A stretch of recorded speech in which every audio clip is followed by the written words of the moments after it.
नमस्कार दोस्तों। एक तरफ इजराइल है जहां ईरानी मिसाइल से हमले की खबर जैसे ही आती है सायरन बजते हैं। लोग सड़कों से, बाजारों से, दुकानों से, मकानों से भागकर अंडरग्राउंड बंकर में, शेल्टर में चले जाते हैं, 40 फीट, 30 फीट, 50 फीट नीचे। दूसरी तरफ ईरान है, तेहरान है, ईरान के शहर है जहां आए दिन हमले के बाद से कहें हर दूसरे दिन हजारों लोगों की रैलियां निकल रही है, प्रदर्शन हो रहे हैं, इजराइल और अमेरिका के खिलाफ नारे लग रहे हैं। आज भी ऐसा ही एक प्रदर्शन था तेहरान में। मौका था अंतर्राष्ट्रीय कुद्स डे का, और इस मौके पर तेहरान समेत ईरान के अलग अलग शहरों में हजारों लोग प्रदर्शन में लोगों ने हिस्सा लिया। इजराइल के खिलाफ नारेबाजी हुई, अमेरिका के खिलाफ नारेबाजी। लेकिन कुछ तस्वीरें जो स्क्रीन पर आपको दिखा रहा हूं, ये तस्वीरें तेहरान की है, जहां हजारों लोग तेहरान के अलग अलग हिस्सों में जब प्रदर्शन के लिए निकले अंतर्राष्ट्रीय कुद्स डे के मौके पर, तो उसी बीच एक धमाका हुआ। यह जगह बताई जाती है तेहरान के फिरदौसी स्क्वायर के पास। और उस धमाके का असर ये, वो तस्वीर में देख रहे हैं, असर ये हुआ कि एक महिला जो प्रदर्शनकारी थी उसकी मौत हो गई। लेकिन खास बात जिसकी वजह से आज ये शो कर रहा हूं, इस प्रदर्शन में ईरान के राष्ट्रपति मसूद पेजेश्कियन, ईरान के विदेश मंत्री अब्बास अरागची, ईरान के सुप्रीम नेशनल सिक्योरिटी काउंसिल के secretary Ali Larijani, senior religious leader Ali Reza Arafi समेत Mohammad Islami, head of atomic energy agency, और तमाम जो ऊंचे ओहदों पर बैठे लोग हैं ईरान में, वो सब इसमें शामिल हुए। तो इस वीडियो को देखकर थोड़ी मुझे हैरानी हुई कि जब ईरान और अमेरिका टारगेटेड ढंग से किलिंग कर रहा है, हमले कर रहा है, ईरान के सुप्रीम लीडर समेत 40 लीडर्स और कमांडर को मौत की नींद सुला चुका है, ईरान के नए सुप्रीम लीडर मुस्तफा खामेनेई की हत्या के ऐलान कर रहा है, डायरेक्टली इनडायरेक्टली, चाहे ट्रंप कर रहे हो चाहे नेतन्याहू ने आज भी धमकी दी है। ट्रंप ने भी कहा शायद वो जिंदा है लेकिन जख्मी है। ऐसी धमकियों के बीच ईरान में अगर इतने लोग, तेहरान में अगर इतने लोग सड़क पर निकलते हैं, और उन लोगों की भीड़ में, प्रदर्शनकारियों की भीड़ में, इस तरह से स्क्रीन पर आप देख रहे हैं ईरानी प्रेसिडेंट घूम रहे हैं अकेले, आसपास प्रदर्शनकारी होंगे, सब उनसे मिल रहे।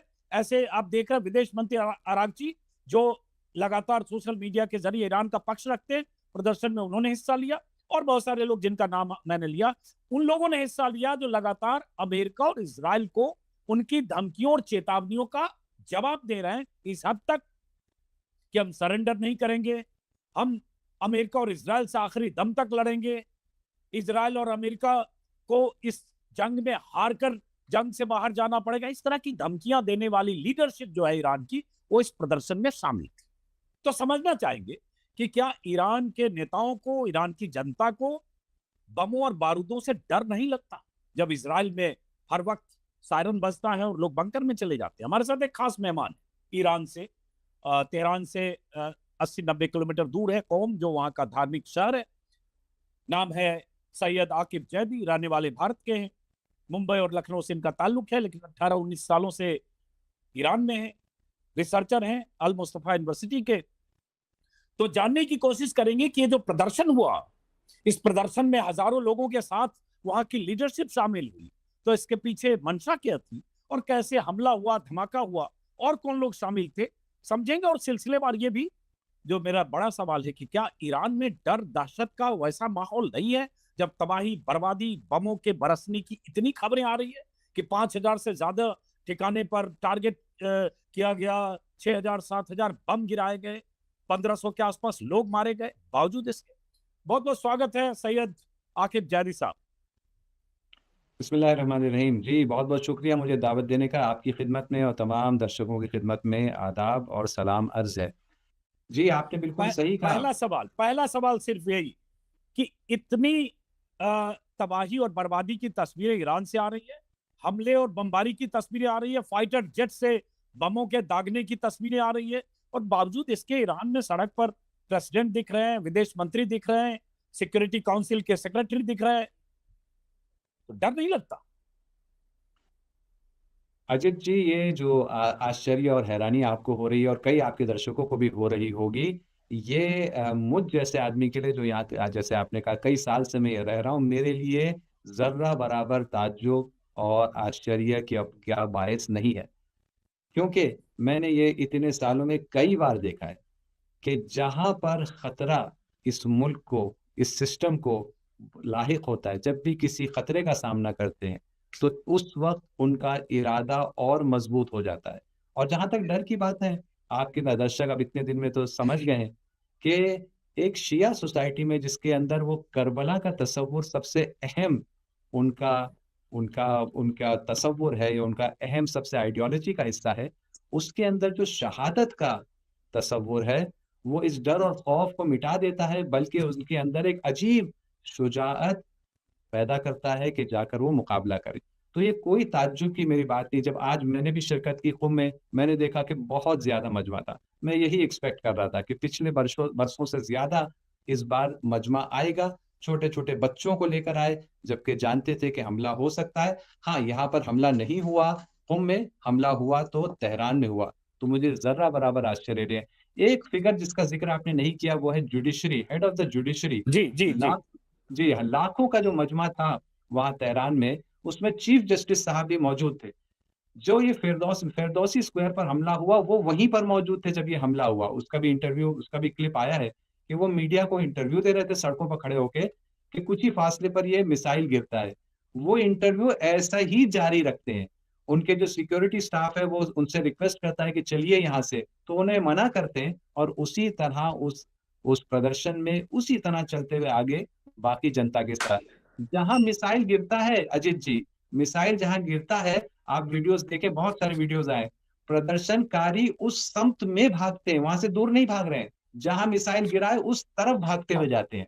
ये आम जनता है ईरान मैंने की। देखा और नारे लगाते हुए जा रहे हैं उसी तरफ फ्लैग लेके, मैंने उसी तरफ देखा जा उसको। रहे हैं, बिल्कुल, उसी तरफ जा रहे हैं। ये है इस वक़्त ईरान के, चाहे वो यहाँ के हुक्मरान हो, चाहे वो यहाँ की जनता हो, उनके जो उनका जो अकीदा है, उनका जो दीन और मज़हब है, ऐसे उनको उनको मौत सबको ज़िंदगी प्यारी है, लेकिन जहाँ शहादत का तसव्वुर आ जाता है, वहाँ पर सारे तसव्वुरात, सारे ये जो कैलकुलेशन है, वो बदल जाते हैं और शहादत की जो ये आइडियोलॉजी है, इससे जो दूर हैं लोग, उनके लिए इसको समझना भी बहुत मुश्किल है।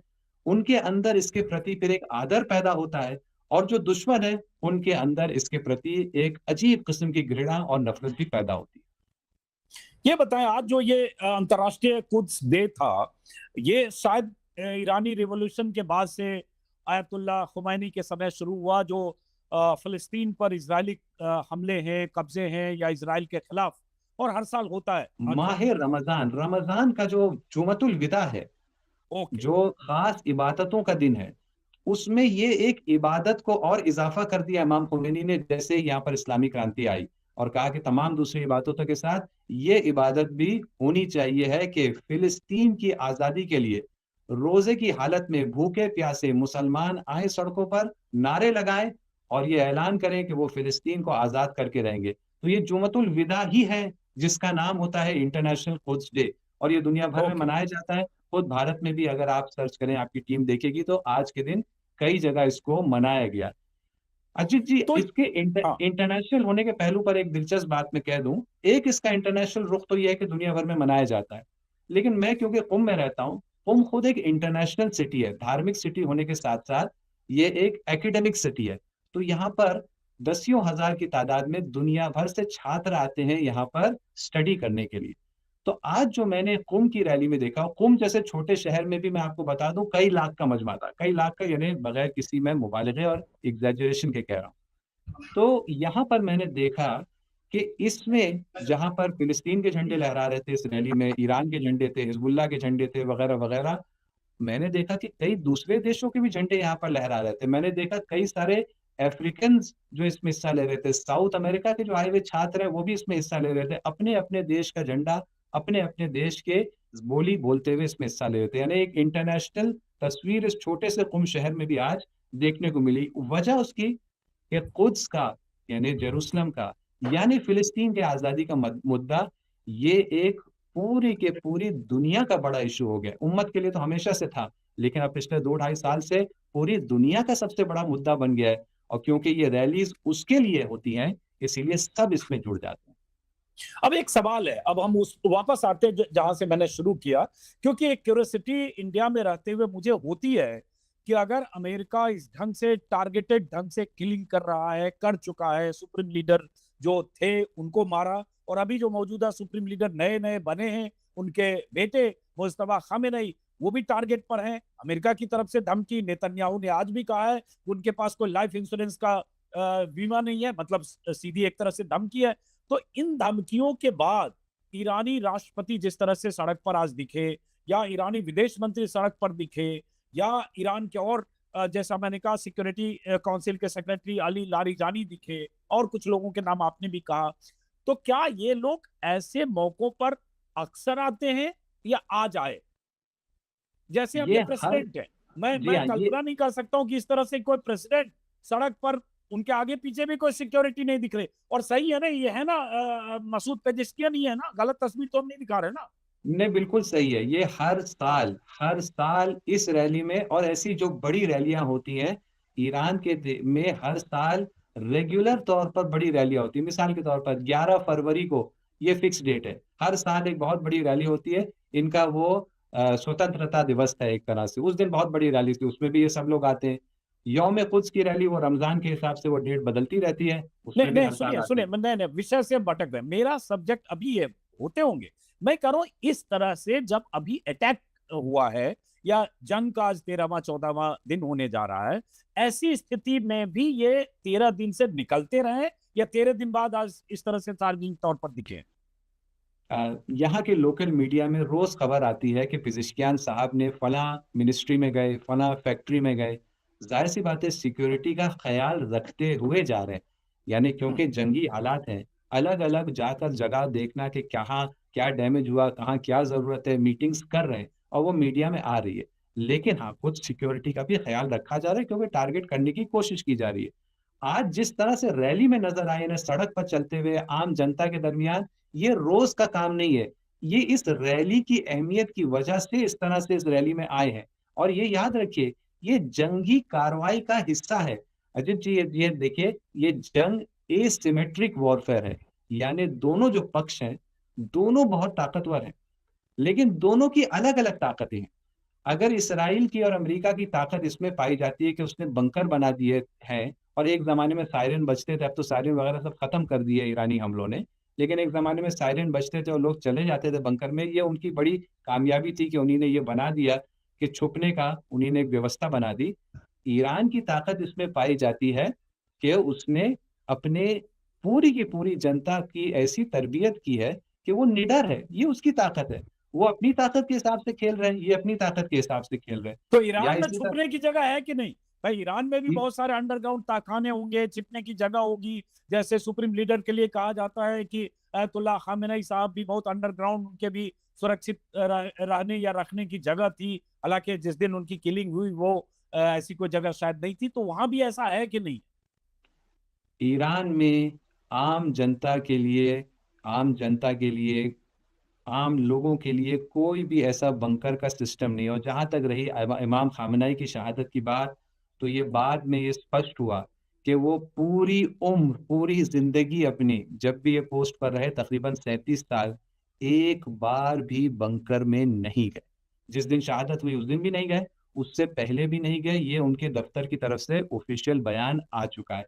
ये बात पहले नहीं बताई जा रही थी, ज़ाहिर-सी बात है, खुद बताना सिक्योरिटी के खिलाफ है। हम्म। लेकिन अब जब वो शहीद हो गए, तो उनकी ज़िंदगी के बारे में बहुत सारी चीज़ें पता चल रही हैं। उनमें से एक ये है कि वो कभी भी बंकर में नहीं गए। इसका मतलब क्या ये है कि कोई भी कभी बंकर में नहीं जाएगा? नहीं, हालात के हिसाब से देखा जाएगा कि क्या ज़रूरी है। लेकिन यहाँ पर आम तौर पर छुपने का कोई कल्चर और यहाँ पर उसकी कोई संस्कृति पाई नहीं जाती है, बल्कि मुकाबला करने की, और ये इनकी ताकत है। इसी तरह से मैं ये भी कह दूँ, एक और ताकत, ये आप पूरी दुनिया आप जानती है कि इसराइल में अगर आप कुछ भी रिपोर्ट करें कि ईरानी मिसाइल ने आके किस फौजी ठिकाने को, किस मोसाद के अड्डे को नीस्त नाबूद किया, आपको पकड़ के जेल में डाल देंगे। बहुत ही सख्त वहाँ सेंसरशिप है। ईरान में इस वक्त कोई सेंसरशिप नहीं है। मैं आपसे बात कर रहा हूँ, आप सड़क पे जाके बात कर सकते हैं, मैं जाके बात कर सकता हूँ, लोगों से इंटरव्यू ले सकता हूँ, सब कर सकता हूँ। ये भी देखिए, एसिमेट्रिक वॉरफेयर में एक फर्क है। उन्होंने अपनी ताकत इसमें बना ली है, वो समझते हैं कि उनकी ताकत है कि हम सच्चाई पर पर्दा डालेंगे। ईरान ने अपनी ताकत इस पर बताई है कि जो भी डैमेज होगा हम फौरन दुनिया के सामने उसको ले आएंगे और हम कहेंगे हाँ ये डैमेज हुआ है, ये शहीद हो गए, ये डैमेज हो गया है, लेकिन इससे कोई फर्क नहीं पड़ता। क्यों? क्योंकि ईरान की जनता डैमेज और लॉस की खबर से डरती और मायूस नहीं होती है, बल्कि कहती है अच्छा ये किया आपने, बच्चियों को मारा आपने, वाटर डिसैलिनेशन प्लांट पर हमला किया आपने, बैंक अस्पताल पर मारा, अब हमारा इरादा और मजबूत हो गया है, हम और मजबूती से आपसे मुकाबला करेंगे। अलबत्ता ईरानी ये नहीं कहते कि हम भी हॉस्पिटल को मारेंगे, हम भी स्कूल को मारेंगे। वो कहते हैं हम आपके फौजी ठिकानों को और जासूसी ठिकानों को और ज्यादा मारेंगे। तो इस वजह से दोनों अपनी अपनी ताकत के हिसाब से ये मुकाबला कर रहे हैं। एक की ताकत छुपने में, छुपाने में, सर छुपाने में, हकीकत छुपाने में। इस तरफ निडर होने में और अच्छा हकीकत को अच्छा, सामने एक लाने में। सवाल, एक सवाल तो ये भी हो सकता है कि इजराइल या अमेरिका जो अटैक कर रहा है वो टारगेटेड ढंग से मिलिट्री एस्टेब्लिशमेंट या जो उनके कमांडर्स की छिपने की जगह होगी या न्यूक ठिकाने के बारे में जो जानकारी होगी या मिसाइल प्रोडक्शन सेंटर होंगे या नेवल बेस होगा, जो भी होगा उसको टारगेट कर रही है अमेरिकी इजरायली सेना। हालांकि स्कूल में उनकी मिसाइल गिरने से 250 बच्चे समेत टीचर की मौत हुई, और ईरान से जो है मिसाइलें दागी जा रही है, जहां तहां दागी जा रही है, इसलिए वहां के लोग बंकर में जा रहे हैं। ईरान इजराइल ये कह सकता है कि हम सिविलियन को टारगेट नहीं कर रहे हैं, इसलिए सिविलियन फ्री होके घूम रहा है। देखिए, मैं यहाँ पर रह रहा हूँ, मैं हालात को नजदीक से देख रहा हूँ, यहाँ पर किसको टारगेट किया जाए। यहाँ अगर मिलिट्री टारगेटिंग हो रही है तो हम लोगों को तो पता नहीं चल रहा है कि मिलिट्री साइट्स को क्या टारगेट हो रहा है, नहीं कर रहे हैं, लेकिन हम जो सिविलियंस का देख रहे हैं वो मैं देख सकता हूँ, सुन सकता हूँ, मेरे सामने की बात है। कल रात ही इसी शहर के किनारे जो टोल प्लाजा है हाईवे पर, अजीत जी, उसको जो है उस पर हमला कर दिया। बताइए, टोल प्लाजा पर हमला, क्या कौन सा उसमें फौजी उसमें पावर पाया जाता है? उस टोल प्लाजा के किनारे रेड क्रॉस, जिसको मुस्लिम कंट्रीज में रेड क्रेसेंट कहते हैं, रेड क्रेसेंट का एक सेंटर था कि हाईवे पर जो एक्सीडेंट होते हैं वहां पर एम्बुलेंस पहुंचाने का एक सेंटर था, उस पर उन्हीं ने हमला कर दिया। ये तो हमलात यहाँ पर हो रहे हैं। जिस स्कूल में मेरी बच्ची पढ़ती है वो स्कूल बुरी तरह डैमेज कर दिया गया, उस पर नहीं गिरा, उसके किनारे गिरा, घरों पर गिरा। तो यहाँ पर हम ईरानी जो देख रहे हैं वो तो ये देख रहे हैं कि सिविलियन ही सेंटर्स पर टारगेट किया जा रहा है। आज जो ये प्रदर्शन पर टारगेट किया गया उसके किनारे, वहां कौन सा मिलिट्री अड्डा था? कुछ नहीं था। ऐसा महसूस हो रहा है अजीत जी कि क्योंकि ये मिलिट्री से मुकाबला करने में नाकाम हो गए हैं, ये अपना गुस्सा और फ्रस्ट्रेशन निकाल रहे हैं उस जनता पर कि जो इस मिलिट्री को इतनी ताकत दिए हुए है अपने बैकिंग और सपोर्ट के जरिए। वो नफरत जो एक जमाने से इनके दिलों में थी जनता को लेकर, लेकिन जबान पर वो ये लाते थे कि हमें तो रेजीम चेंज करना है। उन्हें रेजीम चेंज सिर्फ नहीं करना है, उन्हें इस जनता को, इस देश को नाबूद करना है, क्योंकि उन्हें पता है कि इस सो कॉल्ड रेजीम के पीछे जो असल ताकत है वो जनता है। जनता ने ये रेजीम बनाई और इसको आज तक सपोर्ट किया है, इसीलिए उसको नाबूद करना है। तो सिविलियन अटैक्स बहुत हो रहे हैं। ईरान ने हर सिविलियन अटैक को ईरान अनाउंस करता है। 2 दिन पहले ईरान ने अनाउंस किया कि 16,000 से ज्यादा मकान, 2 दिन पहले की खबर, वो डैमेज हुए। चाहे थोड़ा डैमेज हुए या बाज तो पूरी तरह से बर्बाद हो गए। सबसे पहले तो ईरान को अपनी डैमेजेस अनाउंस करने में कोई झिझक और डर नहीं है, जबकि इसराइल और दूसरी कंट्रीज नहीं करते। दूसरी बात, अक्सर जो डैमेजेस वो कह रहा है वो सिविलियन हुए, और इस तरह से इंश्योरेंस का क्लेम और कैसे गवर्नमेंट जो है उसको मुआवजा देगी, वो सारा सिस्टम जो है वो अनाउंस हो गया, उसको लोग फॉलो भी कर रहे हैं। तो सिविलियन, हम तो यहाँ सिविलियन अटैक्स ही देख रहे हैं, और शायद उसकी वजह है कि क्योंकि मिलिट्री को नुकसान पहुंचाने में वो नाकाम है। कल रात जो फ्यूल टैंकर गिरा दिया है, खबरों में आया होगा, दो तीन जंगी बातें भी हो जाए अगर, तो मेरे ख्याल में आपके दर्शकों के लिए जानकारी अच्छी रहेगी बिल्कुल बिल्कुल। कि यहाँ पर सिविलियन हम अटैक्स हो रहे हैं। लेकिन ईरान और ईरान के जो साथी हैं इस्लामी प्रतिरोध मोर्चा, उन्हीं ने कल रात क्या कारनामा किया है, इराक में एक बहुत ही दो advance fuel tanker, KC-135 series के, जो एक एक फ्यूल टैंक, यानी हवाई जहाज हैं कि जो हवा में उड़ते हैं और हवा में ही रिफिलिंग करने वाले जो रिफ्यूलिंग, एयरक्राफ्ट होते हैं। फाइटर जेट की पेट्रोल, क्योंकि उनमें पेट्रोल कम होता है, फाइटर जेट अब दूर से आ रहे, ये भी याद रखें अजीत जी, ईरान पर हमला करने के लिए अब फाइटर जेट यहाँ खाड़ी के देश से, जॉर्डन वगैरह से कोई उड़ नहीं पा रहा है, इराक से कोई उड़ नहीं पा रहे। क्यों? क्योंकि सब ध्वस्त कर दिए गए ये बेसेस, अब दूर दूर से आ रहे हैं। वहां से जब आएंगे दूर से तो वापसी नहीं कर पाएंगे जब तक रिफ्यूलिंग नहीं होगी हवा में उनकी। तो ये रिफ्यूलिंग टैंकर्स बहुत अहम है। तो ये रिफ्यूलिंग टैंकर्स दो को मारा, एक मार गिराया और वो खत्म हो गया, उसका सारा जो उसका मिलिट्री स्टाफ था मर गया। एक डैमेज हुआ और वो भागा और इसराइल में जाकर उतरने में वो कामयाब हो गया। इसको किसने हालांकि मारा? अमेरिकी सेंट्रल कमांड का कहना है कि वो जो दोनों रिफ्यूलिंग टैंकर जेट थे, वो उसमें से वो क्रैश हुआ एक जेट, जिसमें से 6 में से 4 क्रू मेंबर की डेथ हो गई, दूसरा का की इमरजेंसी लैंडिंग हुई। उनका कहना है कि ये किसी अटैक में या क्रॉस फायरिंग में या फ्रेंडली फायरिंग में ये जेट क्रैश नहीं हुआ या नुकसान नहीं हुआ। ठीक है, ये उनका कहना है। ईरान के जो आईआरजीसी के सेंट्रल कमांड है, उसने रिलीज़ किया पहले अनाउंसमेंट कि इसको इराकी रेजिस्टेंस ने मार गिराया। ये भी देखिए दिलचस्प बात है। मार गिराया है इराकी हश्द-उश-शाबी यानी पॉपुलर मोबिलाइजेशन फोर्सेस ने।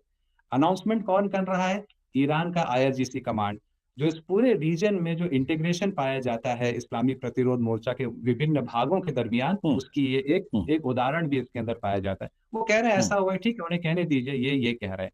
देखते हैं हम्म, आगे नतीजा क्या होता है कि ये टैंकर्स अब दोबारा यहाँ पर मंडलाते हुए नज़र आते हैं या फिर ये इनका यहाँ से खुदाफिज़ी हो चुकी है। दूसरी फ़ौजी ख़बर जो आज आईआरजीसी से सेंट्रल कमांड ने 2 अहम ख़बरें दी एयरक्राफ्ट कैरियर्स के ताल्लुक से। एक अनाउंसमेंट उसने अब्राहम ये लिंकन। किया, एब्राहम लिंकन एक उनमें से है कि जो कई 100 किलोमीटर दूर जो है वो अरेबियन सी में खड़ा रहता है, कि उसको अब तक 2 बार टारगेट किया जा सका है। तीसरी बार उसको टारगेट करने के बाद आईआरजीसी ने कहा है कि अब वो नॉन ऑपरेशनल हो गया है। यानी या तो वो अब चल ही नहीं सकता, वहीं खड़ा रहेगा, या नहीं चल सकता है लेकिन किसी भी किस्म की जंगी कार्रवाई करने लायक नहीं रहा है। दूसरी और भी दिलचस्प खबर जो आईआरजीसी के सेंट्रल कमांड ने अनाउंस की है कि जो यूएसएस जेरल्ड फोर्ड है, जो एक लंबे अरसे से यूं ही चुपचाप रेड सी में बैठा हुआ है, शायद इस डर से कि किसी दिन अगर यमनी अंसारुल्लाह इस दाखिल हो गए जंग में तो कुछ करना पड़ेगा। घर से वो पहले हार चुके हैं उनसे। मई 2025 में हार के भाग चुके हैं ये जेरल्ड, ये यही सब एयरक्राफ्ट कैरियर। लेकिन बहरहाल एक ज़माने से चुपचाप वहाँ खड़ा हुआ था। अमेरिकन फोर्सेस ने अनाउंस किया है कि उसमें तकनीकी मुश्किल कुछ पैदा हो गई है। आईआरजीसी के सेंट्रल कमांड ने कहा कि वो तकनीकी मुश्किल हमने पैदा नहीं की है, बल्कि उसी पे जो तैनात जो सैनिक हैं, उन्होंने सैबोटाज किया है अपनी ही शिप को, ताकि वो ईरान के नज़दीक और ना जा सके। ये दावा है आईआरजीसी सेंट्रल कमांड का, आइंदा दिनों में पता चलेगा कि क्या चल रहा है। लेकिन दोनों का नॉन ऑपरेशनल हो जाना, चाहे वो सैबोटाज की वजह से हो अपने ही सैनिकों या आईआरजीसी के हमले की वजह से हो, वो तकरीबन पिक्चर सामने आ चुकी चलिए अब वापस लौटते हैं। एक अहम सवाल है कि ईरान के जो नए सुप्रीम लीडर हैं, मुज्तबा खामेनेई, आयतुल्लाह खामेनेई साहब के बेटे, वो किस हाल में हैं? ईरान में क्या खबर है? कल भी मैंने एक ईरानी प्रोफेसर से बात की थी, लेकिन आज सन टेबलाइड है वहाँ का, लंदन का, उसने छापा है कि वो कोमा में है, पैर में और हाथ में बहुत जख्म लगा है। और ट्रंप ने भी कुछ इसी तरह की बात की है कि वो जिंदा हैं लेकिन किस हाल में, आप जानते हैं। ईरान में क्या खबर और क्या चर्चा है उनके बारे है। ईरान में उनको लेकर पूरी संतुष्टि पाई जाती है, पूरा इत्मीनान पाया जाता है कि वो जहाँ भी हैं, वो सुरक्षित हैं। और अगर उनको थोड़ी बहुत चोट और ज़ख्म पहुँचा भी है, हो सकता है पहुँचा उस हमले में, लेकिन वो ऐसा नहीं है कि वो जो उनका कर्तव्य है, जो इस वक़्त सरबराही और रहबरी उनको करना है, उसमें कोई अड़चन या रुकावट पैदा नहीं होगी। यहाँ पर जो एक अजीब सुकून और ताकत का एहसास हुआ है, जब से उनका नाम सामने आया है, वो मैं आपको आपके दर्शक शायद तसव्वुर नहीं कर सकते, क्योंकि ईरान के बाहर दूसरी जगह पर जो नेता लोग होते हैं उनके बनिस्बत उनके प्रति इस किस्म की मोहब्बत और इश्क पाया नहीं जाता। तो इसलिए बड़ा मुश्किल है, मैं समझ सकता हूँ कि दूसरों के लिए इसको समझना कि यहाँ पर क्योंकि दीन और मज़हब और सियासत जो हमें बचपन से सिखाया गया है कि ये दोनों का मिश्रण जो है ये बहुत बुरी चीज़ है, यहाँ पर ये बेहतरीन चीज़ है यहाँ के लोगों के लिए। तो एक अजीब मोहब्बत और आदर उनके अंदर पाया जाता है अपने लीडर्स के प्रति। तो कोई यहाँ पर कोई इसको लेकर कोई टेंशन नहीं है, यहाँ कोई घबराहट नहीं है और पूरा इत्मीनान है। और कल जो उनका बयान आया है, वो बयान हर जगह चर्चा उसी पर बयान की हो रही है। उस बयान में जो खूबियाँ हैं, उस बयान में जो मज़बूती इरादा है, उस बयान को की तुलना की जा रही है उनके शहीद वालिद के मुख्तलिफ बयानात से, और कहा जा रहा है कि कितना मिलता-जुलता बयान है उनके वालिद के बयानात से, वगैरह-वगैरह। तो उससे एक यहाँ पर ज़र्रा बराबर भी कोई इसको लेकर घबराहट या कोई प्रश्न भी पाया नहीं जाता है। सन जैसे में? टैबलॉइड न्यूज़पेपर्स वगैरह वो तो ज़ाहिर-सी बात है वो अपना काम करेंगे, उन्हें करने दें। जो ज़मीनी देखिए मैदान लेकिन में लेकिन अजीत जी, मैं ये बस चलिए आप जुमला अपनी कह दूँ, बात पूरी कीजिए। हाँ। मैं अपनी बात ये कह दूँ, क्योंकि और मैं आपके जो आपके व्यूअर्स हैं, मैं उनको ये हवाला भी दूँगा कि भारत में इस सिलसिले में अच्छा काम कर रहे हैं प्रवीण सोनी साहब, जो फोर्ब्स मैगज़ीन के एडिटर हैं, आपने भी देखा होगा उनके प्रोग्राम। कि देखिए, ये एकदम वाज़ेह और स्पष्ट है कि अमेरिका और इस्राइल ये जंग हार चुके हैं। इसको लंबा खींचा जा रहा है और सिविलियंस को टारगेट किया जा रहा है ताकि इस हकीकत पर पर्दा पड़ा रहे। क्योंकि मैदान में हार चुके हैं, इसलिए मीडिया की दुनिया में उसको कॉम्पेंसेट करने की कोशिश की जा रही है और करेंगे आगे भी। लेकिन अभी कब तक कर पाते हैं और कब तक इसको खींच पाते हैं, कब तक अमेरिका और इस्राइल टिक पाएगा, ये सामने सवाल है, लेकिन ज़्यादा अब लगता है दिन टिक नहीं पाएँगे। जी, फरमाइए। जो नए सुप्रीम लीडर हैं मुज्तबा खामनेई, उनकी सेहत को लेकर सवाल कई तरह के कयास इसलिए हैं सैयद आकिब जैदी साहब, क्योंकि कल भी जो कई दिन बाद 5 या 6 दिन बाद, 6 या 7 दिन बाद चुने जाने के, उनका जो बयान आया वो रिटन आया और किसी टीवी चैनल की एंकर की तरफ से बताया गया। मतलब उनका पब्लिक अपीयरेंस अब तक नहीं हुआ मुज्तबा खामनेई का। भले उन्होंने अपने बयान में कहा कि हम शहीदों और बच्चों के खून का बदला लेंगे, स्ट्रेट ऑफ हॉर्मुज को नहीं खोलेंगे, अमेरिका से मुआवजा कंपनसेशन लेंगे, ये सारी बात ऐलान जंग को आगे बढ़ाते हुए उन्होंने की।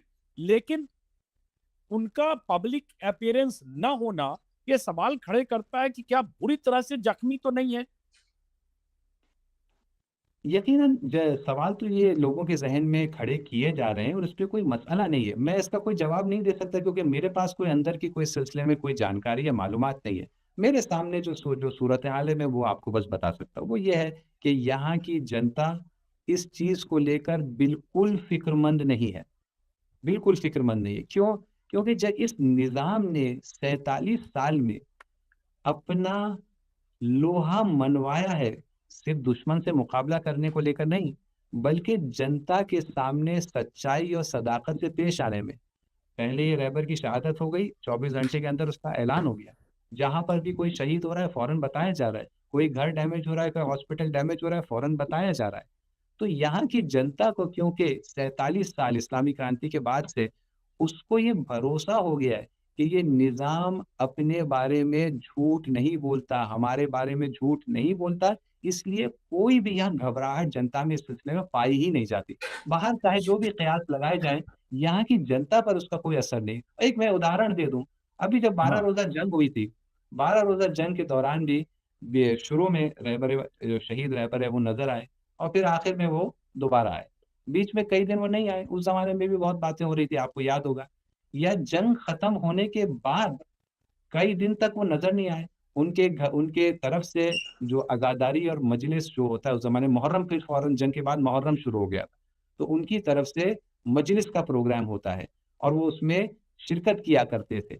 लेकिन कई दिन तक उन्होंने शिरकत नहीं की। इस पर जो है एक बड़ा बवाल जो है इंटरनेशनल मीडिया में बनाया गया, यहाँ तो सुकून था। लेकिन फिर आखिरी दिन वो आ गए मजलिस में और खड़े होकर उन्होंने तकरीर की। तो ये टाइप की चीज़ें कि हम एक्सपेक्ट करें कि क्योंकि इंटरनेशनल मीडिया की कोई डिमांड है कि कोई कैमरे के सामने इस वक़्त आए और ना आए, इसी के मुताबिक यहाँ की लीडरशिप चलेगी, ऐसा नहीं है। बल्कि खुद उनके फ़ायदे में है कि अगर वो अपने दुश्मनों को इस सिलसिले में एक कन्फ्यूज़न में लेकर रखे, क्योंकि यहाँ की जनता किसी भी किस्म की घबराहट का शिकार नहीं है इसको लेकर। एक आखिरी सवाल है, जैसे आपने बार-बार जनता के इश्क मोहब्बत की बात की वहाँ के रिजीम के को लेकर, चाहे अयतुल्लाह खामेनेई साहब हों या अभी जो उनके वारिस चुने गए मुज्तबा खामेनेई। लेकिन ये भी तो सच है कि जनवरी में वहाँ प्रदर्शन हुआ, विरोध हुआ, रिजीम चेंज करने के लिए वहाँ के बहुत सारे लोग भी सड़कों पर उतरे। इसके पहले भी 2-3 साल पहले वहाँ बहुत बवाल हंगामा हुआ था, महिलाओं ने विरोध किया था। तो प्रदर्शन और विरोध को कुचले जाने की खबरें भी ईरान से बहुत आई कि विरोध प्रदर्शन को वहाँ बहुत ही कहें तो निर्ममता से कुचल दिया जाता है। और अब जंग के हालात हैं, इसलिए अब वो विरोध प्रदर्शन नहीं दिख रहा है। सही। अजीत जी, मैं ये सारे प्रदर्शन में हत्ता जिस ज़माने में अहमद-ए-निजाद साहब दूसरी बार प्रेसिडेंट बने थे और ग्रीन रेवोल्यूशन करने की यहाँ कोशिश की गई थी, वो उस ज़माने में भी मैं यहाँ मौजूद था और नज़दीक से देखा। 2009 की मैं बात कर रहा हूँ, आपको याद होगा वो बहुत बड़ा एक हुँ। एक बवाल बना था।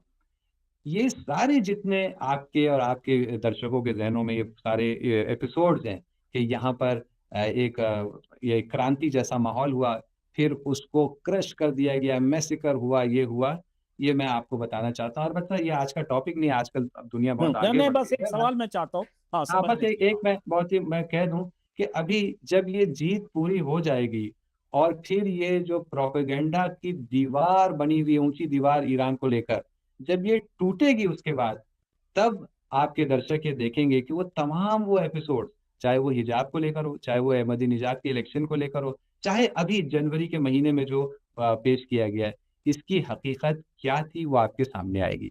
जनवरी की ही जो अभी एपिसोड है, जो मेरे ही सामने के सारे वाक़यात हैं, जनवरी के एपिसोड ये है कि 8 और 9 जनवरी को चंद हज़ार लोग, ये 9 करोड़ लोगों का देश है, चंद हज़ार लोग एक प्लानिंग के तहत लाए जाते हैं अमेरिका, इसराइल के ज़रिए भड़कावे में और पैसा-वैसा देकर, और वो यहाँ पर सड़कों पर दहशत फैलाते हैं, जो आईएसआईएस का तरीका था, गला काटना, ये सब करना, वो करते हैं, ज़िंदा लोगों को जलाते हैं, कि उसके ज़रिए एक ऐसा शौक पैदा हो कि उसके ज़रिए फिर मिलिट्री हमला शुरू हुआ और उसके बहरहाल, ये चंद हज़ार लोग आते हैं।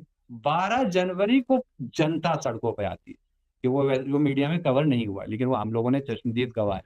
12 जनवरी को जो जनता सड़कों पे आती है, 9 करोड़ की आबादी में से 3 करोड़ की आबादी सड़कों पर आती है 12 जनवरी को, ये कहने के लिए कि वो जो 8 और 9 जनवरी को हुआ, वो हमें हरगिज़ कबूल नहीं है, और जो उसके मुजरिम हैं उनको सख्त से सख्त सज़ा दी जाए। ये हुकूमत, ये सिस्टम, ये हमारे सपोर्ट से चलता है और हमेशा चलेगा।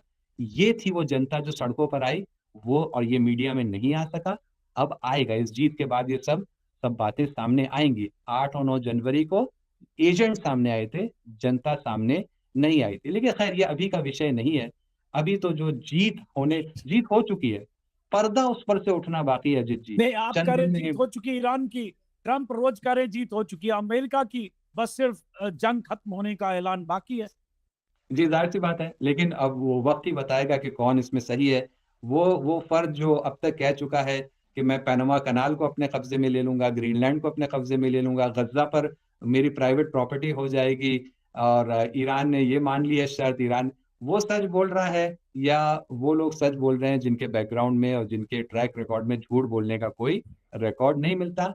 ये चंद दिन में, जिन लोगों के लिए अभी तक स्पष्ट नहीं हुआ है, चंद दिन में सबके लिए स्पष्ट हो जाएगा कि जीत यहाँ पर किसकी हुई। चलिए, बहुत बहुत शुक्रिया सैयद आकिब जैदी साहब, हमारी आपकी बातचीत होती रहेगी, देखते हैं जंग कब तक खिंचती है। हम तो हर वीडियो में हम दुआ करते हैं कि जंग जल्दी खत्म हो, क्योंकि इसमें बेकसूरों की जान जाती है, आमीन, चाहे आमीन, जहां भी बेशक। जाए, स्कूल में जाए, मैं अस्पताल में जाए, सड़क पर जाए। जी, मैं एक जुमला प्लीज बस कुछ कहना कहना चाहता हूँ चाहें। आपके जी, माध्यम से आपके दर्शकों के, कि देखिए ये जंग के आजकल मीडिया में ये मौज़ू छाया हुआ है, जंग का मौज़ू, और आपने सही कहा, जंग जितनी जल्दी खत्म हो ये सही है, यही होना चाहिए। मैं बस दर्शकों से एक गुज़ारिश करना चाहूँगा कि आप जब इस जंग को फ़ॉलो कर रहे हैं मीडिया में, इसको किसी टूर्नामेंट की निगाह से ना देखें कि ये जीता, ये हारा, ये पड़ा हुआ, ये नुकसान, बल्कि इसको इंसानियत के एक फ़ैसला-कुन मोड़ के तौर पर देखें। इस वक़्त इंसानियत का एक ही तारीख़ में एक तब्दीली आने जा रही है। उस निगाह से देखें, देखें कौन मज़लूम है, उसको सपोर्ट करें, और इस दुनिया में जो तब्दीली आने वाली है उसके बाद अपने लिए बेहतर कोई किरदार और ज़िंदगी खोजने के लिए अभी से आमादा हो जाएँ, क्योंकि बहुत बेहतर दौर अनक़रीब शुरू होने वाला है। बहुत बहुत शुक्रिया सैयद आकिब जैदी साहब। बातचीत हमारी होगी फिर कभी, फिलहाल नमस्कार।